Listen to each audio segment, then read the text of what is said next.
মেয়েদের পেশাবের পরে পানি ব্যবহার করার পরে মোছার জন্য আলাদা কাপড় ব্যবহার করা জরুরি কিনা, নামাজের সিজদা অবস্থায় যদি পা উঠে যায় তাহলে নামাজের কোনো সমস্যা হবে কিনা, শার্টের হাতা এবং প্যান্ট কি গুছিয়ে রেখে সালাত পড়া যাবে, বিতরের নামাজ কি কি সূরা দিয়ে পড়তে হয়, নামাজ শেষে যায় নামাজ সালাম করা কি ঠিক, দুই হাতের উপর সিজদা করলে সিজদা আদায় হবে কিনা, ভাঙা প্লেটে খাওয়া যাবে কিনা, কোনো বাচ্চার বিছানায় প্রসাব করলে বিছানার চাদর ওয়াশ করা যায় কিন্তু জাজিম বা তোষকে পেশাব করলে ধোয়া যায় না, এক্ষেত্রে করণীয় কি। অনেক জায়গায় বসে প্রসাব করার ব্যবস্থা নেই, দাঁড়িয়ে পেশাব করতে হয়, এরকম পরিবেশ আমরা কি করব। কোরআন কারীম যদি ভুল বশত পায়ে লাগে অথবা নিচে পড়ে যায় করণীয় কি। আজানের সময় কিছু খেলে গুনাহ হবে কিনা, কোরবানির সাথে সন্তানের আকিকা দেওয়া জায়েজ হবে কিনা, নতুন কোনো কাপড় পরে না ধুয়ে নামাজ পড়ে নামাজের কোনো ক্ষতি হবে কিনা। নাহিদ ইসলাম আপনি লিখেছেন নামাজ শেষে জায়নামাজ সালাম করা কি ঠিক। না, জায়নামাজ সালাম করার কিছু নেই, সালাম করতে হবে মানুষকে। ডানে বামে সালাম দিচ্ছেন, এরপর আর কোনো সালাম নাই।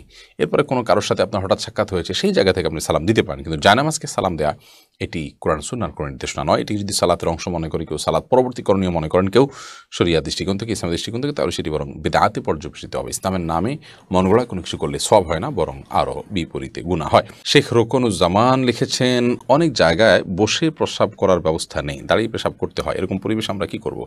যদি কোনো প্রকার ব্যবস্থা না থাকে এবং দাঁড়িয়ে পেশাব করা ছাড়া নিরুপায় থাকেন, তাহলে আপনি অবশ্যই দাঁড়িয়ে পেশাব সেখানে করতে পারেন, যেহেতু আপনি নিরুপায়। কিন্তু নিয়মিত অভ্যাস বাড়ানো সঠিক নয়, কারণ নবী করিম সাল্লাল্লাহু আলাইহি ওয়াসাল্লাম বসেই সবসময় পেশাব করতেন। তবে বিশেষ একবার তিনি দাঁড়িয়ে পেশাব করেছেন এবং সেটি কারণ ছিল এমন একটা জায়গায় তিনি গেছেন যেখানে ময়লা আবর্জনা চতুর্দিকে ফেলেছে মানুষ এবং সেখানে বসার মতো কোনো জায়গা ছিল না, সেজন্য তিনি সেখানে দাঁড়িয়ে পেশাব করেছেন। প্রজাপতি নীর এর থেকে আপনি লিখেছেন ভাঙা প্লেটে খাওয়া যাবে কিনা। ভাঙা প্লেটে খাওয়া যাবে, কোনো অসুবিধা নেই। ভাঙা আয়নায় মাথা চেহারা দেখা যাবে, সেটাতে কোনো অসুবিধা নেই। আমরা অনেকে মনে করি ভাঙা প্লেটে খাওয়া যাবে না, ভাঙা আয়নায় চেহারা দেখা যাবে না, এটা নিছকই আমাদের সামাজিক কুসংস্কার। ভাঙা প্লেটে ভাঙা অংশে জীবাণু থাকতে পারে, সেজন্য আপনি ওইটাতে খেলে অস্বাস্থ্যকর হতে পারে, সেটা তো আপনার একান্ত স্বাস্থ্যগত বিষয়, বাট সেটাও তো নিশ্চিত নয়। বিধায় ভাঙা প্লেটে খেলে যে গুনাহ হয়ে যাবে বা নাজায়েজ হবে, এটা সেরকম নয়। এবং ভাঙা আয়নায় চেহারা দেখলে কোনো অসুবিধা হবে না। এমনি মুস্তাফিজুর রহমান আপনি লিখেছেন কোরআন কারীম যদি ভুল বশত পায়ে লাগে অথবা নিচে পড়ে যায় করণীয় কি। ভুল বশত পায়ে লাগলে অথবা নিচে পড়ে গেলে আল্লাহর কাছে মাপ চাইতে হবে, যদি এটা অনিচ্ছাকৃত, তারপরে মাপ চাই নিতে হবে এবং সেই সাথে ভবিষ্যতের জন্য এরকমটি না হয় সেজন্য সাবধানতা অবলম্বন করতে হবে। এর কারণে আপনার বিশেষ কোনো কাফারা নাই। আমরা ছোটোবেলা থেকে যে সমস্ত কথা শুনে আসছি যে এর কারণে এত কেজি লবণ দিতে হবে, চাল দিতে হবে গরিবকে ইত্যাদি, এগুলো আমাদের নিজেদের মন গড়া নানান কথাবার্তা।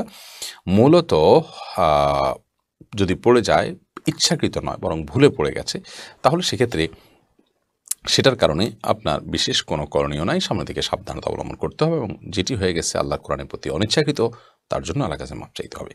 রাসেল ভূঁইয়া আপনি লিখেছেন কোনো বাচ্চার বিছানায় প্রসাব করলে বিছানার চাদর ওয়াশ করা যায় কিন্তু জাজিম বা তোষকে পেশাব করলে ধোয়া যায় না, এক্ষেত্রে করণীয় কি। যেই সব দ্রব্য, যে সমস্ত জিনিসপত্র, আসবাব ইত্যাদি, এগুলোতে পেশাব লাগার পর সেটি পরিষ্কার করার কোনো বই নেই, সেটা রোদ ইত্যাদি দিয়ে ওটা আলামত দূর করে ফেলতে হবে। এত বেশি রোদে দিতে হবে, এত বেশি আপনার সেটার দুর্গন্ধ দূরের উদ্যোগ করতে হবে যে সেটাতে নাপাকের কোনো আলামত বা নামলেশ নেই।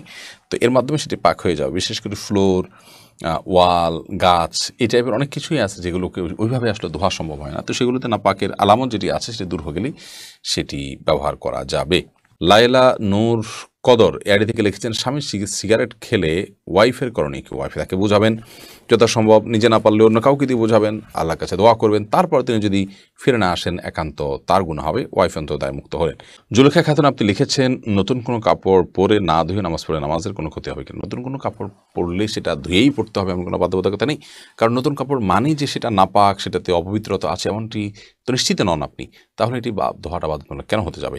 তবে হ্যাঁ, আপনারা যদি নতুন কাপড় কেনার পর দেখলেন যে সেখানে কোনো নাপাক আছে, তাহলে ওই জায়গায় সেই নাপাকটা ধোয়াটাই হলো আবশ্যক। অতএব শরীয়তের দৃষ্টিকোণ থেকে নতুন কাপড় ধুয়ে পড়তে হবে এমন কোনো বাধ্যবাধকতা নেই। দিনের পথিক আইডি থেকে আপনি লিখেছেন বিতরের নামাজ কি কি সূরা দিয়ে পড়তে হয়। বিতরের সালাতের প্রথম রাকাতে সূরা সাব্বিহিসমা রব্বিকাল আলা, দ্বিতীয় রাকাতে সূরা কাফিরুন এবং তৃতীয় রাকাতে সূরা ইখলাস কুল হুয়াল্লাহ পাঠ করা, এটি সুন্নাহ। নবী করিম সাল্লাল্লাহু আলাইহি ওয়াসাল্লাম বিতরের সালাতের সচরাচর এই সূরাগুলো তেলাওয়াত করতেন, বিধায় আপনি এই সূরাগুলো তেলাওয়াত করতে পারেন। নবীজুল ইসলাম খান আপনি লিখেছেন কোরবানির সাথে সন্তানের আকিকা দেওয়া জায়েজ হবে কিনা।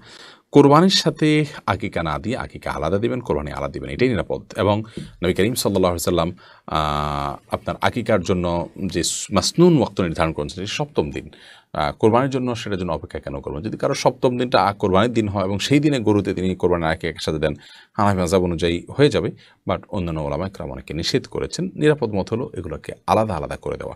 হাদিসে আকিকা এবং কোরবানি একসাথে দেওয়ার কথা বলা নাই, কিন্তু হানাফি মাযহাব ওলামায়ে কেরামের বক্তব্য হলো যে যদি যেহেতু আকিকা এবং আপনার কোরবানি একই ক্যাটাগরির ইবাদত, সেজন্য আপনার দুইটা একসাথে দেওয়া যাবে। কিন্তু যেটি বলেছি অন্যান্য ওলামাদের বিভিন্ন মত রয়েছে। সুমন আহমেদ আপনি লিখেছেন, নামাজের সিজদা অবস্থায় যদি পা উঠে যায় তাহলে নামাজের কোনো সমস্যা হবে কিনা? সিজদা অবস্থায় যদি পা সামান্য উঠে আবার আপনি জায়গায় নিয়ে গেছেন, কোনো অসুবিধা হবে না। আর যদি পুরো সিজদা জুড়ে উঠে থাকে তাহলে আপনার নামাজ হবে না, কারণ নবী করিম সাল্লাল্লাহু আলাইহি ওয়াসাল্লাম বলেছেন, আমি উমিরতু আন আসজুদা আলা সাবআতি আযমিন, 7টি অঙ্গের উপরে, 7টি হাড্ডির উপরে, শক্ত অঙ্গের উপরে আমাকে সিজদা করতে নির্দেশ করা হয়েছে। তার মধ্যে কপাল আর নাক, 2 হাত, 2 হাঁটু এবং 2 পায়ের যে আঙ্গুলগুলো সেগুলো। অতএব এগুলোর কোনো একটা যদি আপনার এই 7টি অঙ্গের কোনো একটি যদি সরে যায় সামান্য সময়ের জন্য অসুবিধা নেই, আবার তিনি জায়গা নিয়ে গেছেন। কিন্তু যদি পুরো সালাত জুড়ে, পুরো রাকাত জুড়ে, সিজদা জুড়ে তার এটা যদি পৃথক থাকে তাহলে সেক্ষেত্রে সেটি জায়েজ হবে না এবং সে নামাজ হবে না, কারণ এটা ওয়াজিব